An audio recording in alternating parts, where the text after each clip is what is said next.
अस्सलाम वालेकुम व्यूअर्स, मेरे पाकिस्तानियों, एक दफ़ा फिर आपका होस्ट वदर खान। मेरे पाकिस्तानियों, बराए मेहरबानी मेरे चैनल को सब्सक्राइब करें, बेल आइकन को भी ज़रूर दबाएं और मेरे वीडियो को लाइक और शेयर भी ज़रूर करें। मेरे पाकिस्तानियों, आज बात करेंगे सबसे पहले बलूचिस्तान नेशनल पार्टी के बारे में, जिन्होंने अभी अभी बाकायदा ऐलान कर दिया पाकिस्तान तहरीक इंसाफ की हुकूमत से अलहदगी के बारे में।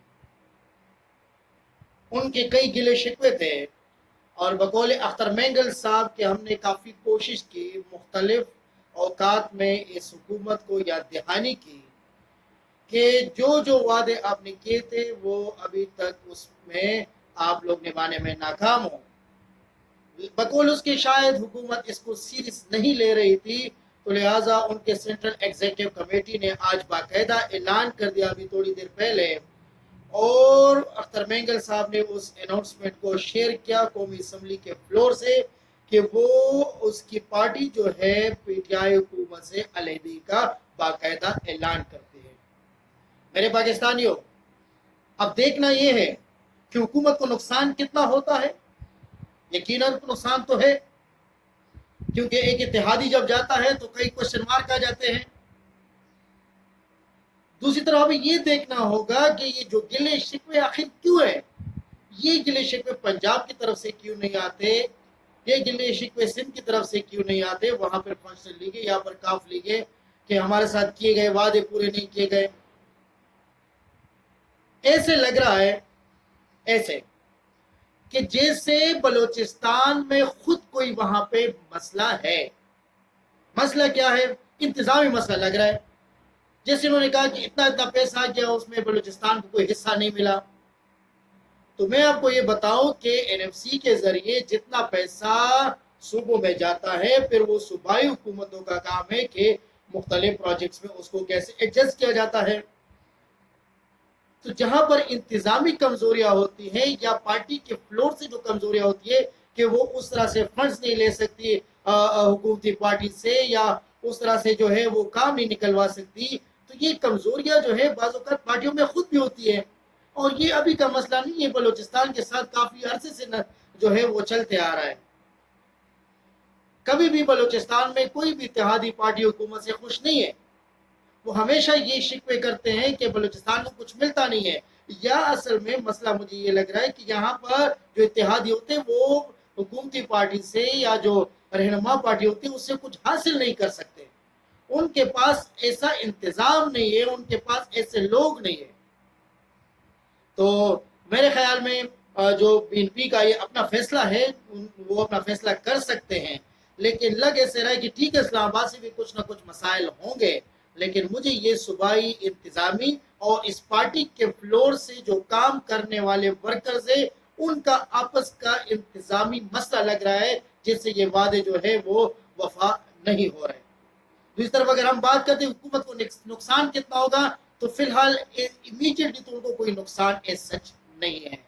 उनके पास 176 सीट और सब कुल मिला के इधर उधर से 182 बन रही थी। तो इन चारों के जाने से, इन 4 सीटों के जाने से इतना कोई बड़ा फर्क फिलहाल नहीं है, क्योंकि हुकूमत को बजट पास करवाना है और इस तरह के फाइनेंशियल बिल्स, तो उनके पास कोई मसला नहीं है सच फिलहाल।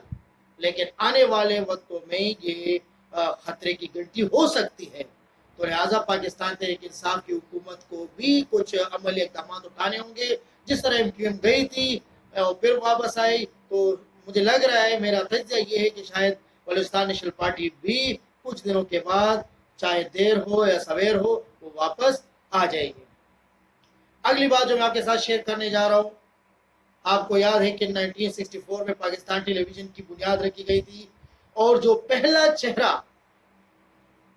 पाकिस्तान टेलीविजन के स्क्रीन पर सामने नजर आया था, जिसने कहा था कि ये पाकिस्तान टेलीविजन पाकिस्तान है और आपसे आपके सामने तारिक अजीज मुखातिब है, वो पहला चेहरा था तारिक अजीज साहब का।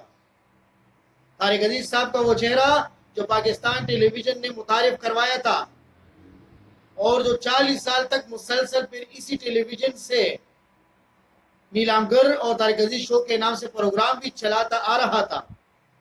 तारिक अजीज साहब ने न सिर्फ न्यूज कास्टिंग की है, उसने कंपेयरिंग भी की है, वो कौमी असम्बली के रुकन भी रहे हैं, वो एक बहुत बेहतरीन शायर और अदीब भी थे, आप एक जबरदस्त किस्म के अदाकार भी थे। तो इतने सारे खुसूसियात वाला आदमी आज 84 साल की उम्र में हमसे जुदा हो गया है। यकीनन एक एकेडमी की हैसियत रखता था वो तमाम पाकिस्तानियों के लिए। अगर मैं कहूँ कि उसमें जो खुसूसियत जो थी, खुसूसियत तो बेइंतहा थी, लेकिन जो मुझे उसकी खुसूसियत ज्यादा फील होती थी वो उसकी खुब्बुल वतनी, उसकी शराफत थी। पाकिस्तान का नाम वो बड़ी इज्जत से लेता था, पाकिस्तान को हर जगह पे रोशन करता था, पाकिस्तान का नाम हर जगह पे उजागर किया करता था। उसको पाकिस्तान से इश्क मोहब्बत थी उसको। और इसी सिलसिले में अगर आप उसके प्रोग्राम्स को देखते जाए तो उसका प्रोग्राम जो था वो आखिरी जिस नारे पर जो है वो खत्म होता था कि पाकिस्तान जिंदाबाद पे, ये उसका क्लोजिंग नारा हुआ करता था। और जो शुरू करता था कोई भी प्रोग्राम तो देखती आंख को और सुनते गानों, आपसे तारिक अजीज मुखातिब है। तो अब तमाम लोगों के लिए खबर ये है कि देखती आंख को सुनते गानों, Tariq Aziz sahab is no more with us. अब हमारे साथ तारिक अजीज साहब नहीं रहे। तो अल्लाह उसको गरीक रहमत करे, अल्लाह ताला उसको जन्नतुल फिरदौस में जगह अता फरमाए कि इतनी अजीम शख्सियत पाकिस्तान की, एक अजीम बाब, एक एकेडमी आज हमसे चली गई है और ये बाब जो है हमेशा के लिए बंद हो गया है। अगली खबर वज़ीर आज़म पाकिस्तान इमरान खान के बारे में, जो आजकल कराची के और सिंध के 2 रोज़ा दौरे पे है। कराची का दौरा करने के बाद वो अभी लड़खाना पहुंच रहे हैं इस वक्त।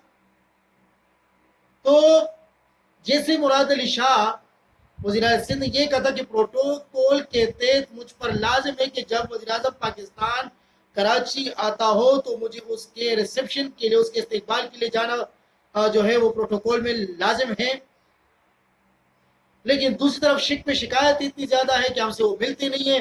तो जब आप एक तरफ कहते हैं कि प्रोटोकॉल में ये बात है कि मैं उसको रिसीव करने जाऊं, तो आप खुद से क्यों नहीं जाते, आप खुद क्यों नहीं मिलते? मैं ये भी समझता हूँ कि वज़ीर आज़म पाकिस्तान को भी वज़ीर आला से और उसकी काबीना से बाकायदा मुलाकात और मीटिंग करनी चाहिए।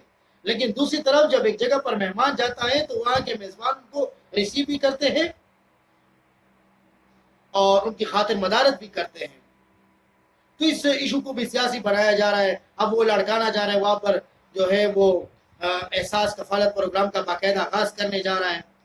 तो मेरे पाकिस्तानियों, आज मुझे आप लोग के सामने आने का जो ये मौका था उसमें 3 खबरें देनी थी।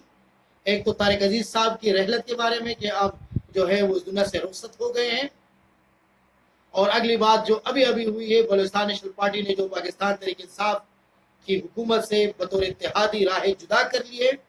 और अगली खबर जो थी वो ये थी कि वज़ीर आज़म पाकिस्तान इमरान खान जो कराची और सूबे सिंध के दौरे पर है, वहां पर प्रोटोकॉल के तहत जो मुराद अली शाह को रिसीव करना था, उससे मुलाकात करनी थी, उसने प्रोटोकॉल की धज्जियां उड़ाई, उसके साथ मुलाकात नहीं की। तो आईन और कानून का पता नहीं किस तरह से वो ख्याल रखने जा रहा है। आज के लिए इतना ही, अपना ख्याल रखिए। Thank you very much. अस्सलाम वालेकुम।